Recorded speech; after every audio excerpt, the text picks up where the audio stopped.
Fala, meu querido irmão e minha irmã, boa noite a todos. Aqui é o pastor Antônio Júnior e eu desejo que nesta noite o Senhor fale ao seu coração, Ele traga paz, descanso para sua alma e que você aprenda um pouco mais sobre batalha espiritual. É essa mensagem que eu quero trazer para você hoje e depois nós vamos fazer uma oração de guerra, uma oração onde nós vamos tomar posse das promessas de Deus e nós vamos crer que Deus já nos deu a vitória. Amém? Mas antes disso, já deixa aqui o seu like, se inscreva no meu canal e ative o sininho para você receber as notificações do YouTube assim que eu colocar um próximo vídeo. Todos os dias eu tenho feito a oração da manhã para você começar bem o seu dia, firme na presença de Deus, e à noite eu tenho feito uma oração de fé, uma oração para você dormir em paz e para você terminar o dia com a certeza de que Deus está no controle. Como eu disse, hoje nós vamos falar sobre batalha espiritual. E se você é cristão, se você entregou sua vida para Jesus, é muito provável que você esteja passando por uma batalha espiritual. Mesmo que você não saiba, mesmo que você não entenda nada sobre esse assunto, você vai sair vitorioso se Jesus estiver com você, porque você está do lado do vencedor. Jesus já venceu todas as batalhas por nós, mas agora nós precisamos caminhar firmes com Ele e nós precisamos também entender como é que o diabo trabalha para tentar nos derrubar. A Bíblia mostra que o inimigo ainda tem autoridade sobre esse mundo porque as pessoas preferiram as trevas do que a luz. As pessoas não querem saber de Deus e por isso o inimigo encontra brechas para atuar na vida delas. Mas nós cristãos que estamos no caminho certo, no caminho da salvação, nós seremos mais atacados ainda, porque o inimigo ele não se preocupa muito com uma pessoa que já está do lado dele, mas o inimigo se preocupa com aqueles que vão resistir ao seu poder, que vão lutar contra as trevas, vão orar pelos outros, evangelizar e cumprir a vontade de Deus. Então a primeira coisa que você precisa saber sobre batalha espiritual é que ela existe. Não é um conto de fadas, não é uma historinha, não. Existe essa batalha, está acontecendo nesse exato momento e muitos filhos de Deus acabam sendo derrubados pelo inimigo porque eles menosprezam as artimanhas de Satanás. E uma das áreas mais visadas pelo inimigo durante uma batalha espiritual é a nossa mente. Sim, é na nossa mente que acontecem as mais terríveis batalhas de um cristão. Por isso nós temos que ter muita atenção para que o inimigo não nos atinja. E para isso eu quero ler com você uma passagem que veio ao meu coração, que está em 1 Pedro, capítulo 1, do versículo 13 ao 16. Olha o que está escrito. Estejam com a mente preparada, prontos para a ação.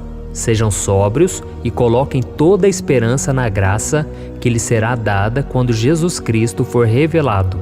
Como filhos obedientes, não se deixem amoldar pelos maus desejos de outrora, quando viviam na ignorância. Mas assim como é santo aquele que os chamou, sejam santos vocês também em tudo o que fizerem, pois está escrito, sejam santos, porque eu sou santo. Olha isso, irmãos. A primeira coisa que o inimigo vai tentar tomar de você são seus pensamentos, porque assim ele vai conseguir te governar facilmente. Por isso é muito importante que você guarde a sua mente durante as batalhas que você está enfrentando. Você que está passando por lutas, tome cuidado com aquilo que você pensa. Tome cuidado com aquilo que vem na sua mente, porque ela vai definir se você vai sair vitorioso ou se você vai começar a acreditar nas mentiras do diabo e você vai ceder às tentações e você vai desistir de lutar. E saiba de uma coisa, Satanás e seus demônios, eles são anjos caídos que estão aqui na terra desde que o homem foi criado por Deus. Então ele conhece tudo da mente humana e não tem ninguém que seja mais inteligente que ele. Por quê? Porque ele estava na presença de Deus antes da sua queda, ele sabe de muitas coisas, apesar de ser limitado. Ele não é onipresente, onisciente, onipotente, mas ele conhece sim os pensamentos dos homens, tudo que é relacionado ao ser humano, a coisas carnais, coisas dessa terra. Jesus disse que ele é o príncipe deste mundo e que ele conhece das coisas dos homens. Então nós vemos que a primeira batalha espiritual aconteceu com Eva. Ele seduziu a mente de Eva, ele iludiu ela, falando que Deus estava mentindo, e ela começou a acreditar nas mentiras dele. Então você não pode querer debater com o diabo, porque ele é o mestre da mentira. Jesus chamou ele de pai da mentira. aquele que vem pecando desde o princípio. Então tome muito cuidado, tá bom? Nós vemos um exemplo muito clássico, todo mundo conhece esse exemplo, que é o exemplo de Davi e Golias. A Bíblia conta que aquele gigante, ele mexeu com o psicológico do exército de Israel durante 40 dias. Ele ficava fazendo provocações, ficava humilhando com palavras. O diabo estava usando aquele gigante, aquele filisteu, para confrontar o exército de Israel. E o resultado disso foi qual? Todos ficaram com medo. Aquele exército poderoso, de repente ficou com medo e não queria lutar com ele. Eles ficaram tão perdidos que eles se esqueceram de tudo que Deus já havia feito por eles no passado. Até que Deus levantou um homem, um menino na verdade, chamado Davi, que não se acovardou diante do inimigo e venceu ele. Por quê? Porque Davi não deixou que o inimigo entrasse na sua mente, com as suas mentiras, com as suas afrontas. Pelo contrário, toda vez que o gigante Golias falava alguma coisa contra Davi, ele revidava e ele falava: não, é você que vai perder. Você que vai perder a sua cabeça, Deus vai me entregar essa vitória, você já é um derrotado. Então Davi sempre confrontava contra, sabe? Então quando vier esses pensamentos negativos na sua mente, você precisa resistir, você não pode aceitar. Pelo contrário, você deve profetizar a vitória. E eu me lembro quando eu me converti, no ano de 2002, eu estava enfrentando uma luta na mente tão grande, porque eu não sabia se eu queria realmente os caminhos de Deus, porque ao mesmo tempo eu queria os prazeres da carne, as coisas deste mundo. E eu me lembro que numa noite eu estava sozinho lá em casa, e eu no banheiro eu olhava para mim ali no espelho, e eu pensava: eu não vou dar conta. Eu estou muito novo, eu tenho só 18 anos, vai ser muito difícil para mim. Como que eu vou aguentar esperar o casamento para ter relação sexual? Como que eu vou abandonar os meus amigos? Como que eu vou parar de fazer as coisas que eu gosto, que são prazeres da carne? Eu não vou conseguir. Mas aí eu comecei a orar e eu me lembrei de um versículo que diz que nós devemos resistir ao diabo e ele fugirá de nós. E eu comecei a perceber que tudo aquilo eram setas inflamadas do inimigo na minha mente, e então eu comecei a resistir e eu comecei a profetizar. Eu comecei a falar para o mundo espiritual: eu agora sou o homem de Deus, eu vou casar com uma mulher de Deus, eu vou ter um ministério abençoado, eu não vou retroceder. Eu comecei a falar as coisas de Deus, as promessas de Deus para minha vida. Eu não aceitei aquela situação. E o inimigo bateu em retirada e 18 anos depois eu estou aqui, hoje para falar para você: o inimigo não é nada, ele é um derrotado, ele apenas faz um barulho. A Bíblia diz que ele ruge como leão, procurando quem possa devorar. Mas ele não é o leão, porque o leão da tribo de Judá é chamado de Jesus Cristo. E ele sim venceu todas as coisas. Ele tem a chave da vitória, mas para isso você precisa estar firmado com ele. Para isso você precisa se posicionar, porque o inimigo é folgado, irmãos. Ele vem tentando contra nossas vidas, ele não bate na porta, ele já quer arrombar a porta, diferente de Jesus. Jesus, ele bate na porta. Jesus é educado. O Espírito Santo, ele não vai forçar nada na sua vida se você não quiser. Você tem que escolher se você quer seguir a Deus ou não, tá bom? Então coloque na sua mente que você já é vencedor, que você realmente não merece nada, mas a graça de Deus te alcançou. E eu estou lendo aqui, aquela passagem que eu li para vocês, né? E ela começa assim, estejam com a mente preparada, prontos para a ação. Mas o que me chama a atenção nesse versículo é a continuação. Ele diz assim, sejam sóbrios e coloquem toda a esperança na graça que lhes será dada quando Jesus Cristo for revelado. Então é muito importante que você coloque toda a esperança na graça que lhe foi dada por Jesus Cristo, tá bom? A graça de Deus é que te sustenta e que faz você permanecer com a mente estável, uma mente equilibrada, porque você não confia em si mesmo. E mesmo quando o inimigo falar: você é muito pecador, você pecou demais hoje, você não merece o perdão, aí você se lembra da graça. Deus me chamou não porque eu mereço, não porque eu sou melhor que os outros, não, porque Ele simplesmente me amou, Ele continua me amando, me perdoando, me restaurando, mesmo sem eu merecer. Isso é um favor imerecido, amém? Então agora eu quero orar por você, você que está enfrentando essa batalha, você que está numa luta entre a carne e o espírito. Creia, a vitória já foi dada lá na cruz. Jesus, ele já derrotou o pecado, o diabo, a morte. Basta que você esteja firmado com ele. Glória a Deus. Então vamos fazer uma oração e eu gostaria muito que você orasse junto comigo também, tá bom? Então vamos lá. Senhor meu Deus e meu Pai, eu me coloco agora na Tua presença, nesta noite, ó Deus, para Te louvar pela vida desse irmão e dessa irmã que estão acompanhando esse momento de oração. Ó Deus, o Senhor sabe a luta que cada um tem passado.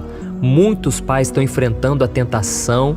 Eu sei, Pai, tem sido difícil, mas não é impossível, porque o Senhor já venceu tudo por nós. E é isso que eu te peço, que o Senhor nos ajude a viver neste mundo sem nos contaminarmos com ele. Que o Senhor nos ajude, meu Pai, a permanecermos firmes na Tua presença, mesmo que a gente venha pecar, Senhor. Nós não vamos ficar prostrados, porque o Senhor nos promete em 1 João capítulo 1, que se nós confessarmos os nossos pecados, o Senhor é fiel para nos perdoar e nos purificar de toda maldade do pecado, de toda sujeira. Oh, meu Pai, eu te louvo, porque se não fosse o Teu perdão, o sangue de Jesus derramado naquela cruz, nós nunca poderíamos estar aqui, porque um pecado só traria condenação. Mas agora nós estamos em Cristo e mesmo que nós venhamos cometer pecados, falhas, o Senhor está sempre nos limpando, nos purificando. Oh, Jesus, queremos ter parte contigo todos os dias, queremos fazer parte do Teu reino e queremos viver cada dia mais em santidade. Porque a Tua palavra diz, sejam santos como eu sou santo. Ó Senhor, nos ajude a viver em santidade, porque sem ela não podemos ver o Senhor, o Seu agir no nosso dia a dia. Ó meu Deus, guarde a nossa mente, guarde a mente dessa pessoa, meu Pai, dos ataques de Satanás, pensamentos de mentira, pensamentos de morte, de que tudo vai dar errado, de que não há mais saída, mais solução. Senhor, nós sabemos que isso não é verdade, porque a graça do Senhor está sendo derramada sobre nós dia após dia. Por isso, meu Pai, cuide, Senhor, do psicológico dessa pessoa que está comigo aqui agora, porque sozinha ela não é capaz de vencer, meu Deus, essa batalha espiritual.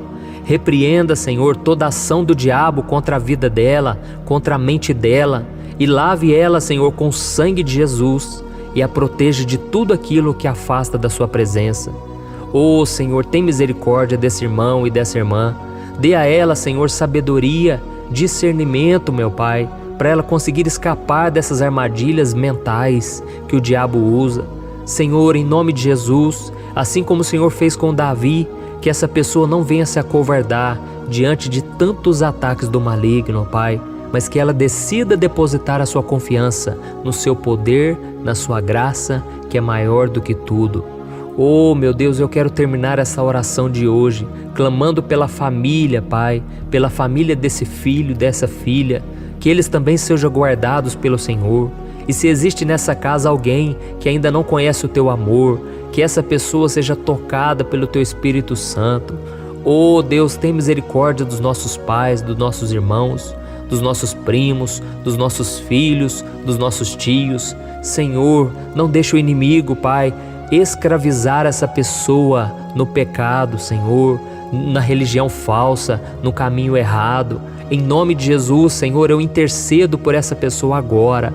Eu te peço, Jesus, liberta ela, Senhor, no reino espiritual das mãos do diabo. Essa pessoa que tem visto vultos, essa pessoa que tem visto espíritos malignos atormentando a vida dela, trazendo vícios, trazendo prisão na alma, prisão espiritual. Eu repreendo agora todo o mal contra a vida dessa pessoa, em nome de Jesus. Jesus, eu creio que ainda que a gente não vá até ela, ainda que a gente não consiga pregar para essa pessoa, as nossas orações estão sendo ouvidas e o Senhor é que faz todas as coisas. Se o Senhor quiser, o Senhor levanta alguém para pregar, para evangelizar.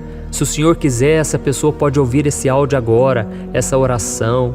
Jesus, liberta, Senhor, faz a obra, tem misericórdia de todos nós, Senhor. Nós precisamos ter os nossos olhos espirituais abertos para contemplarmos a Tua grandeza, a Tua santidade e também para identificarmos os ataques do maligno. Oh, Senhor, nos liberta mesmo, Senhor, de tudo aquilo que nos prende e que nos afasta do Senhor. Em nome de Jesus que eu oro e te agradeço. Amém. Glória a Deus. Oh, meu querido irmão e minha irmã, eu quero te agradecer mais uma vez por essa oração. Como eu te disse, todos os dias, às 6 horas da manhã, 8 horas da noite. Nós temos aqui unido a nossa fé, tem sido uma corrente de oração, não somente no Brasil, mas fora do Brasil. Eu tenho visto os testemunhos e eu louvo a Deus por tudo que Ele está fazendo, mas eu creio que ainda tem muito mais da parte do Senhor para nós. Então deixa eu te falar uma coisa, quando vier na sua mente uma pessoa, alguém que você não para de pensar nela, é porque Deus está querendo que você ore por ela, tá bom? Tem muitas pessoas aí escravizadas, com uma vida derrotada. Lógico, muitas vezes é porque elas estão colhendo o que plantaram lá atrás. Mas quem somos nós para julgar? Quem somos nós para apontar o dedo? Jesus disse, não julguem para que vocês não sejam julgados. E a Bíblia diz que Deus não leva em conta o tempo da ignorância. Então, meu irmão, é hora da gente orar, parar de reclamar, parar de falar mal dos outros, parar de apontar o dedo e orarmos e pedirmos a misericórdia do Senhor. Amém? Eu espero que você tenha gostado dessa oração. Amanhã eu estarei aqui de novo para trazer uma palavra e para orar junto com você. Então se inscreva no meu canal e não deixe de compartilhar essas orações. Tem sido muito importante para que mais pessoas tenham acesso à palavra e à oração. Amém? Deus abençoe, um grande abraço.